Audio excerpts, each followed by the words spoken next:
Abdul Gofur, korban hanyut di Sungai Macak Oku Timur, ditemukan meninggal. Istrinya masih dicari.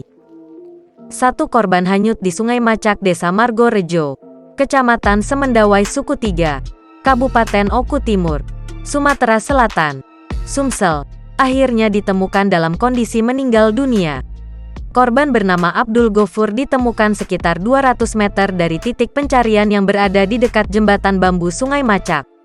Jembatan yang terbuat dari bambu tersebut diduga menjadi titik lokasi korban terjatuh dan hanyut ke sungai. Sedangkan Rusmiati, istri dari Abdul Gofur, masih dalam pencarian pada saat proses pencarian.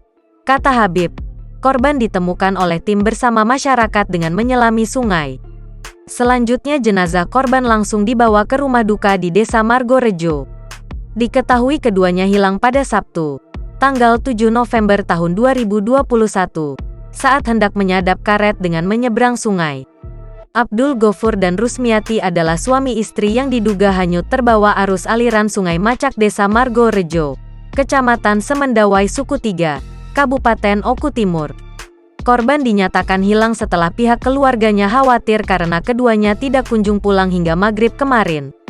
Pada saat dilakukan pencarian pada Sabtu, tanggal 6 November tahun 2021, malam, pihak keluarga dibantu dengan warga beserta petugas terkait menemukan sepeda motor korban yang berada di pinggir sungai. Suyatno menduga bahwa 2 warganya itu terjatuh saat hendak menyeberang dengan melewati jembatan tersebut. Pasalnya keadaan jembatan itu terlihat sudah rusak pada tempat pegangannya. Jangan lupa subscribe, share, komen, dan like ya!